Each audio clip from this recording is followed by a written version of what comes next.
Minha gente, Internacional e Avenida. Jogo válido pela quarta rodada do Campeonato Gaúcho.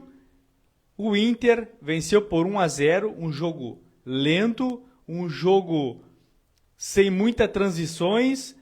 O time do Avenida, o próprio jogador do Avenida falou que iria sofrer no Beira-Rio, ou seja, o Avenida iria esperar mais o Inter, jogar mais atrás da linha da bola, e foi exatamente isso que aconteceu. Entretanto, o Inter já sabia que o Avenida jogaria dessa maneira. E aí vem o ponto para a gente discutir sobre as questões táticas do time de Roger Machado. No jogo anterior, o Beira-Rio também não conseguiu sair dessa retranca que o São José fez, por exemplo. E aí, o Roger foi para o outro jogo, para o próximo jogo, hoje diante do Avenida. O Avenida teve a mesma postura tática, ficou atrás da linha da bola, esperando o Internacional para sair no contra-ataque, e o Inter quase que não consegue fazer esse gol. Na minha opinião, tinham poucas alternativas, é verdade, para fazer esse gol. A primeira, acelerar a posse de bola, acelerar os passes. O Inter, por mais que tivesse a posse da bola, a condução do jogo, trocava passes muito lento, de forma muito lenta, e isso fazia com que os jogadores adversários pudessem tomar o espaço, pudessem se organizar melhor, fazer melhor a cobertura, e o Inter continuava trocando passes lento. Essa foi uma questão muito importante. Muito importante. Troca de passe lento. Time muito lento do Internacional. Boa condução de bola, mas muito lento. A segunda alternativa para vencer essa retranca do Avenida seria ter jogadores com mais jogadas individuais. No caso, o Inter hoje tinha dois pontas. O Wanderson e o Wesley. Mesma forma. Da mesma maneira. Lentos, sem tentativas de jogadas 1 contra 1, sem muitas opções de passe, de triangulações. Do lado direito, onde jogou o Wanderson, o Aguirre, mais uma vez, se torna, acredito que chancela, né? Não tem condições de jogar no Internacional o lateral direito Aguirre. Todas as bolas que é jogada em cima dele, ele perde a maioria dessas bolas. Bola nas costas, cobertura mal feita, bola aérea nem se fala. É um jogador que ainda não mostrou a que veio ao Internacional. E lembrando, ele foi contratado no ano passado para substituir Bustos, que foi para o River Plate. O Roger Machado, na falta de um lateral direito, promoveu, ou melhor, tentou o Bruno Gomes naquela vaga, rendeu muito bem. Na minha opinião, um dos melhores laterais direitos do campeonato anterior, o Bruno Gomes. E no início desse gauchão se lesionou. Bom, aí quem é que vai para a posição? O lateral direito de ofício. E no quarto jogo consecutivo, quarto jogo oficial da temporada, ele ainda não mostrou que merece vestir a camisa do Internacional. Bom, Wanderson e Bustos, o lateral direito do Inter, não funciona. Ou pelo menos não está funcionando.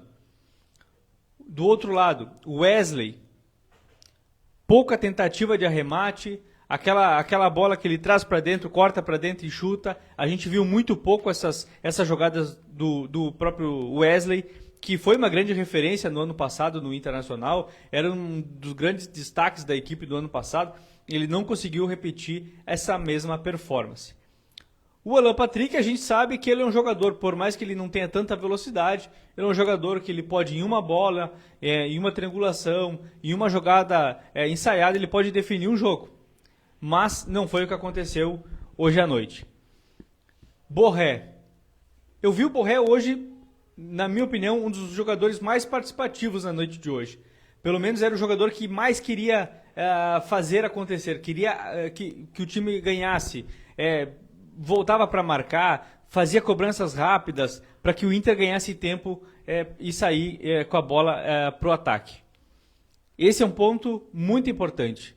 Este início de temporada do Internacional não iniciou da forma que terminou 2024. E essa é uma questão importante para que a gente possa debater. Se é uma questão técnica, se é uma questão apenas tática, porque tenho convicção que na próxima partida, que o Inter jogará ainda no Beira-Rio, terá mais um jogo no Beira-Rio, será na quarta-feira às 20 horas contra o Brasil de Pelotas, que venceu hoje lá no Bento Freitas. O Brasil de Pelotas não vai fazer mais do que fez o São José e do que fez o Avenida. O Brasil de Pelotas vai esperar o Internacional da mesma forma que esses dois times fizeram. Porque sabe que o Inter não consegue penetrar, não consegue infiltrar na zaga adversária e vai sair no contra-ataque. E o Brasil de Pelotas tem jogadores muito rápidos e que aproveitam um pouco melhor as oportunidades. A gente sabe que Inter e Grêmio têm a obrigação de jogar bem em todas as partidas. Seja início de gauchão, seja em final de temporada, não importa. A régua desses dois clubes sempre será muito mais alta. E do lado tricolor, a gente sabe que o Grêmio começou muito melhor o ano.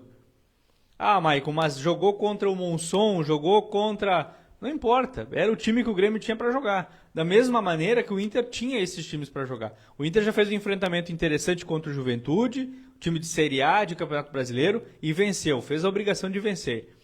Agora também pegou times fracos. Como foi hoje, por exemplo, o Avenida, e não saiu do 1-0. Vitória magrinha, mas importante para o Internacional, que na próxima rodada pegará o Brasil de Pelotas no Beira-Rio. O horário será às 20 horas e depois desse jogo do meio da semana será o grande clássico Grenal e com certeza a gente vai repercutir tudo isso aqui junto com vocês. Deixe nos comentários, inclusive, o que tu achou do jogo. Acredita que o Inter deveria ter vencido por um placar mais elástico? Não, tá tudo bem, é início de temporada, 1-0 tá bom, não tem problema. Comenta aqui, o que tu achou? Vitória magrinha do Internacional, 1-0 diante do Avenida. O Inter é o líder do grupo B. Inter tem 10 pontos, Caxias tem 6. O Caxias perdeu o Clássico Caju. O Ipiranga é o terceiro, tem 5 pontos. E o Pelotas é o quarto colocado com apenas 4 pontos. Se o Inter vencer o Brasil de Pelotas, praticamente, né, está garantido para a próxima fase da competição.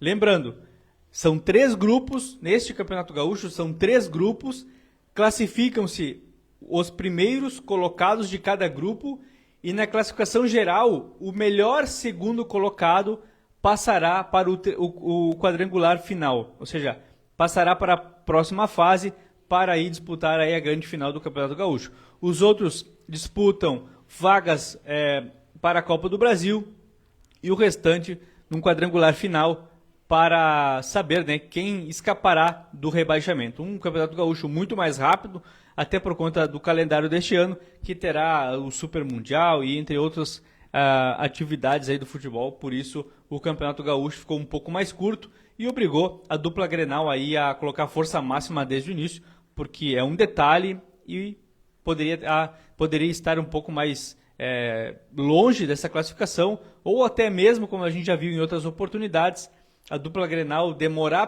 para se classificar ou para garantir a classificação para a próxima fase e tropeçar para times como São Luís, Brasil de Pelotas, Avenida, isso em ambas as equipes, tanto o Inter quanto o Grêmio, sempre acabavam tropeçando no gauchão nesse início, porém com essa fórmula nova faz com que a dupla Grenal esteja um pouco mais ligada. Tá bom, gente? Obrigado por me acompanhar até aqui. A gente volta amanhã com mais informações da dupla Grenal. Obrigado pela audiência. Não esquece, hein? Deixa aqui nos comentários o que tu achou do jogo do Inter de hoje. Se merecia a vitória por 1-0. Gostaria que o Inter vencesse por um placar um pouco mais elástico. Comenta aqui, deixa tua opinião. Isso vai sugerir uma pauta muito importante pra gente. Próximo jogo do Inter, repetindo, contra o Brasil de Pelotas, quarta-feira, 20 horas da noite no estádio Beira-Rio. Então não perde, tá bom? Um grande abraço, um bom restante aí de domingo a todos, uma excelente semana. Até mais. E não esquece, se inscreve no canal, ativa o sininho da notificação e também compartilha para os seus amigos. Um grande abraço.